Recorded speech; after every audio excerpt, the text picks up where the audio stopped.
28절의 말씀입니다. 사무엘상 1장 26절에서 28절 석절 말씀 한 목소리로 함께 봉독합니다. 한나가 이르되 내 주여 당신의 사심으로 맹세하나이다. 나는 여기서 내 주 당신 곁에 서서 여호와께 기도하던 여자라. 이 아이를 위하여 내가 기도하였더니 내가 구하여 기도한 바를 여호와께서 내게 허락하신지라. 그러므로 나도 그를 여호와께 드리되 그의 평생을 여호와께 드리나이다 하고 그가 거기서 여호와께 경배하니라. 아멘. 오늘도 우리 주님과 함께 이 복된 날 시작하시는 우리 모든 성도님들, 하나님께서 성령의 충만함 주시고 또 마음에 평안과 기쁨 가득 부어주시길 주님의 이름으로 간절히 기원합니다. 오늘 본문의 말씀 통해서 전환시대의 지도자, 이런 제목으로 함께 은혜 나누도록 하겠습니다. 사무엘상은 사사시대에서 왕정체제로 전환되는 시기의 이야기를 다루고 있습니다. 주요 인물들은 사무엘이 있겠고요, 또 우리가 아는 것처럼 이스라엘의 초대 왕이었던 사울이 있고, 그리고 또 다윗이 있었습니다.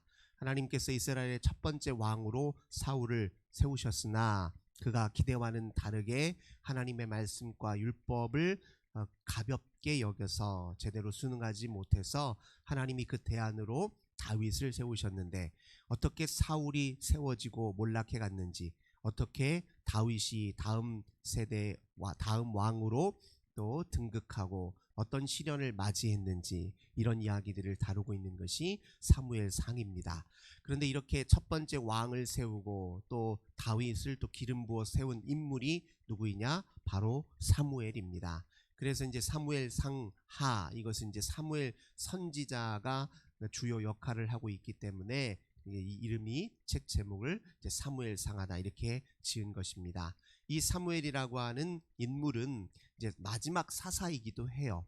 우리가 사사기에 보면은 삼손을 이제 끝으로 사사시대가 끝난 것처럼 보이지만, 이제 왕이 세워지기 직전까지 이제 사무엘이 그 사사의 역할도 대신했습니다. 사무엘은 한편으로는 선지자이면서 또 다른 한편으로는 제사장이었고, 그리고 또 사사의 역할까지 겸하여 했습니다.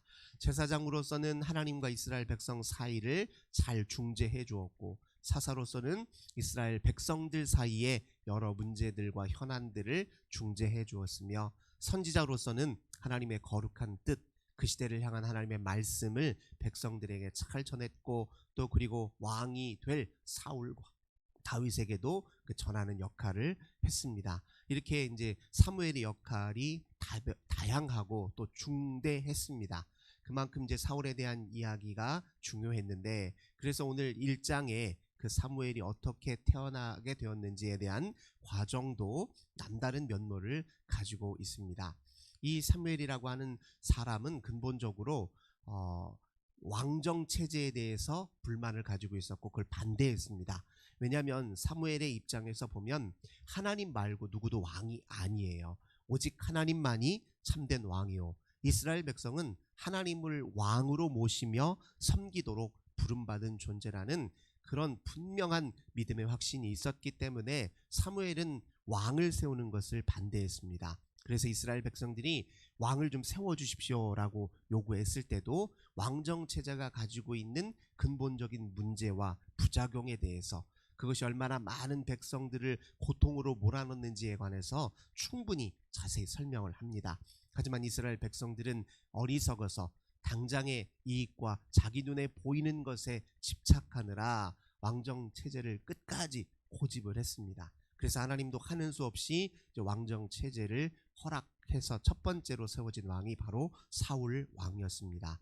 사무엘은 왜 이렇게 하나님을 더 중심으로 온전히 하나님을 왕으로 모시는 삶에 더 기꺼이 참여했느냐? 어린 시절부터 그는 이제 남다른 태어남의 과정을 거쳤기 때문이었다. 그렇게 우리가 충분히 추론해 볼 수 있습니다. 우선 사무엘상 1장 1절을 보도록 하겠습니다. 에브라임 산지 라마다임 소빔에 에브라임 사람 엘가나라 하는 사람이 있었으니 그는 여로함의 아들이요 엘리후의 손자요 도후의 증손이요 숲의 현손이더라. 사무엘의 아버지는 엘가나라고 하는 사람이었고 그는 에브라임 지파에 소속되어 있었습니다. 그런데 그의 윗대의 선조들 중에 숲이라고 하는 이 사람의 이야기를 우리가 좀 살펴볼 필요가 있는데요. 역대기 6장에 보면 이제 레위 지파의 계보와 족보 이야기가 등장하는데 이때 이 숲이 레위 지파의 일원으로 기록되어 있습니다. 그러니까 이 엘가나라고 하는 사람은요, 에브라임 지파에 소속되어 있긴 했지만 레위 지파 자손으로 그렇게 보아도 좋습니다. 이것은 곧 사무엘이 나중에 제사장 엘리 밑에 들어가서 어려서부터 제사장 교육을 받거든요. 그러니까 이 사무엘이라는 사람이 제사장의 역할을 해도 된다는 이제 일종의 계보, 레위 지파의 계보임을 여기서 이제 1장 1절에서 이제 확인시켜 주고 있습니다. 이 엘가나라고 하는 사람에게는 아내가 둘이 있었어요. 우리가 잘 아는 것처럼 한나와 브닌나였습니다. 그런데 이 한나와 브닌나 중에 특별히 엘가나가 더 사랑하는 여인은 한나였습니다. 브닌나에게는 자식이 있었고 한나에게는 자식이 없었습니다. 브닌나는 한나 앞에서 나는 자식이 있는데 자네는 자식이 없으며 하면서 이렇게 그 자식 문제를 가지고서 한나의 마음을 이제 괴롭게 하는 일에 또 힘을 썼던 것 같습니다. 그래서 이제 한나는 이중고를 겪고 있었죠. 자식도 없었고 또 분인나의 괴롭힘으로 마음의 고통이 컸던 이제 그런 세월을 보내고 있었습니다. 이거 보면은 우리가 성경에서 이렇게 한 여인이 임신하지 못해서 겪는 괴로움에 대한 이야기들이 자주 등장하는데요. 더군다나 이 엘가나라고 하는 사람은 누구를 더 많이 사랑했느냐? 자식이 없던 이 한나를 더 많이 사랑했어요. 어디서 많이 본 이야기 같지요? 우리가 잘 아는 것처럼 야곱의 부인이 첫째 부인은 레아였고 둘째가 라헬이었습니다. 근데 레아는 야곱의 사랑을 덜 받았고 라헬이 더 많은 사랑을 받았어요. 그런데 라헬에게는 자식이 없었습니다. 나중에야 이제 자식을 주었고 그 자식이 이제 요셉이고 베냐민이었잖아요. 그런 비슷한 맥락의 이야기를 이제 여기서도 그려내고 있습니다. 근데 이 한나라고 하는 여인이 그래서 괴로워서 하나님 앞에 간절히 기도했습니다. 이 한나가 임신할 수 없었던 것은 그 이유가 어디에 있었냐? 5절을 보겠습니다. 한나에게는 갑절을 주니 이는 그를 사랑함이라. 그러나 여호와께서 그에게 임신하지 못하게 하시니. 이 보니까 한나가 임신하지 못하는 이유를 여호와께서 막으셨다 이렇게 그려내고 있습니다. 이 말은 하나님께서 막으셨다는 말은 하나님께서 임신하게 하실 수도 있고 그리고 여기에는 다 하나님의 뜻과 섭리와 계획이 있다 이런 의미로 우리가 충분히 읽어낼 수 있겠지요. 하나님이 의도적으로 한나의 임신을 막으신 거예요. 한나는 이제 그 연원을 잘 알 수가 없지요. 그래서 한나는 하나님 앞에 우리가 잘 아는 것처럼 간절히 기도했습니다. 당시에는 예배를 어디에서 드렸느냐? 실로라는 곳에서 드렸습니다. 예루살렘의 성전이 지어지기 이전이었기 때문에 당시의 성소는 실로에 있었기 때문에 이 실로에서 그곳에 있는 성전의 성막이죠. 성막에서 하나님 앞에 간절히 기도했습니다. 한나가 기도할 때 이제 이렇게 표현합니다. 10절 보겠습니다. 한나가 마음이 괴로워서 여호와께 기도하고 통곡하며 서원하여 이르되 만군의 여호와여 만일 주의 여종의 고통을 돌보시고 나를 기억하사 주의 여종을 잊지 아니하시고 주의 여종에게 아들을 주시면 내가 그의 평생에 그를 여호와께 드리고 삭도를 그의 머리에 대지 아니하겠나이다. 자, 이 말씀을 잘 보면 우리가 잘 알고 있는 대로 한나가 처음부터 기도를 할 때 서원 기도를 드렸단 말이에요. 제게 자식을 주시면 하나님의 사람으로 키우겠습니다. 이렇게 약속을 하고 하나님 앞에 기도했어요. 근데 얼마나 이제 간절했겠습니까? 근데 한나의 기도는 한 가지 특징이 있었어요. 누구보다도 간절하고 또 그 마음에 억울한 마음도 있고 정말 절실한 마음이 있었지만 한나의 기도는 좀 특별했습니다. 한 12절, 13절을 보겠습니다. 그가 여호와 앞에 오래 기도하는 동안에 엘리가 그의 입을 주목한즉 한나가 속으로 말하며 입술만 움직이고 음성은 들리지 아니하므로 엘리는 그가 취한 질로 착각한지라. 여기 가만 보니까요, 한나는 자기 격한 감정을 막 그대로 쏟아내는 형태로 기도하지 않았다는 거예요.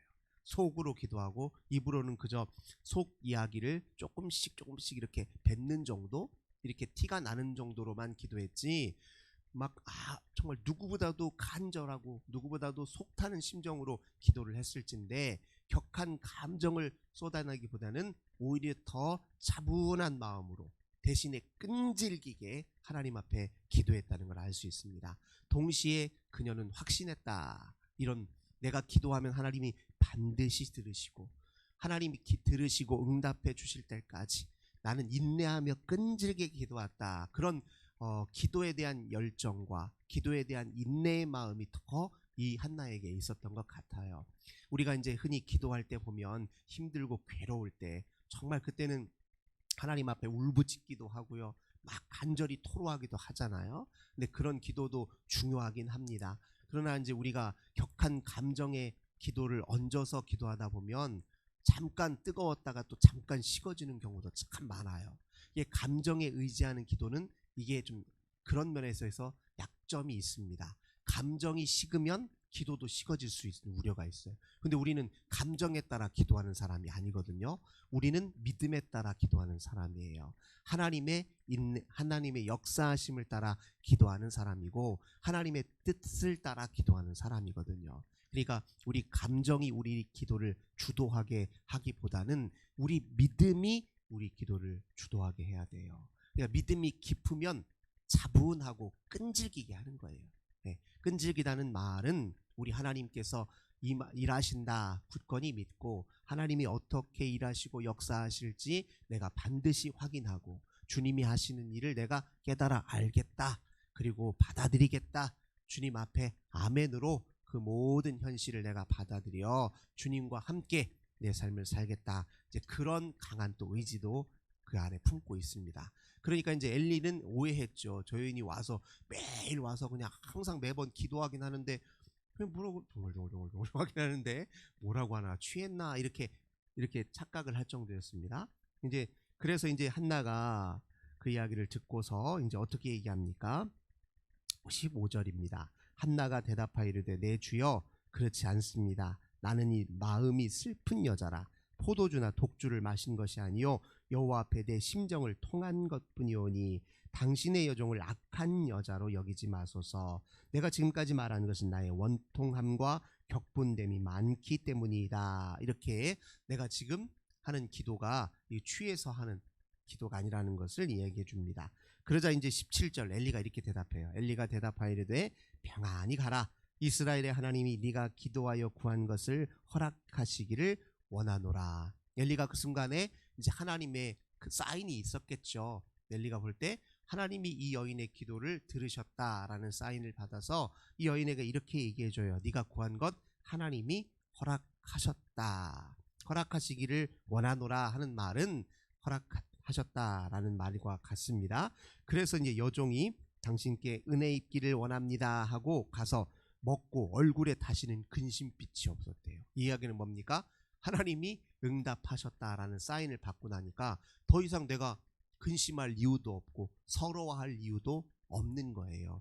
그래서 그렇게 이 한나가 그만큼 간절히 주님을 기다리고 있었는데 주님이 이렇게 사인을 주시니 그렇게 믿음의 확신으로 반응했다, 이렇게 표현하고 있습니다. 우리도 기도할 때 이런 한나와 같은 끈질긴 믿음으로, 또 차분한 믿음으로, 또 믿음이 이끄는 그 기도로 반드시 응답받고, 그래서 우리 얼굴빛이 환해지시기를 주님의 이름으로 기원합니다.